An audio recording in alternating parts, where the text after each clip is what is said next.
The new hirings came mainly in the hospitality, leisure, food and drinking sectors, as the unemployment level of 10.2% remained above the jobless peak in 2009 during the Great Recession, as all eyes remain on Congress, where lawmakers have struggled to reach consensus on the latest aid package to extend unemployment benefits, support the reopening of schools and relief for cash-strapped states and municipalities.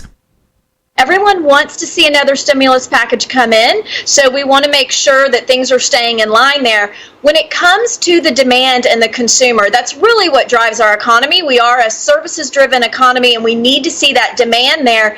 The question is, if we don't get another stimulus package, and I'm not here to say $600 is the right number, it could be $400, it could be whatever number that they can come to an agreement on, but if we don't see that, consumers are not going to feel confident enough to continue spending. A reference to the $600 weekly enhancement to unemployment benefits that expired on July 31st, and that continues to see a divergence between Republicans and Democrats on what level at which to extend it. We have been making some progress, proceeding in a positive way. We're not there yet. I have said I see a light at the end of the tunnel. We just don't know how long the tunnel is. But we have to move quickly, more quickly, because the light at that end of the tunnel may be the freight train of the virus coming at us if we do not act to contain it. We're concerned because we think that this administration and the Republicans do not understand the gravity of the situation.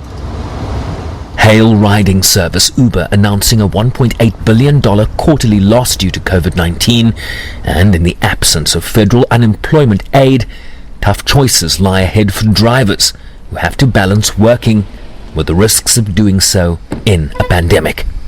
Making a decision not to go to work was a very difficult decision, but also one of responsibility, where I had to take care of myself because I had underlying issues, and I had to think of the other person. That decision that I had to make, not by choice, but it was just the right thing to do, has put me in a situation where I'm living from one week to the next, and pay this person because this one is causing more trouble today, and wait for the other. So a very difficult time financially. As total U.S. infections exceed 5 million cases this week, 160,000 dead and rising, with more than 1,200 dying in just the last 24 hours. Projection models now warning that the death toll could almost double in the next 4 months. As we enter the period where we expect much greater difficulty keeping it under control, and then we expect the double hit on hospitals from flu as well as COVID. So we are starting to have to grapple, and that's part of the reason we like to do long-range forecasting, to help the decision makers, the community at large, think through what are the strategies that will help us get through that longer time frame. A country plodding along, and with 58,000 new cases in the last 24 hours in several hotspots from Florida in the east to California in the west.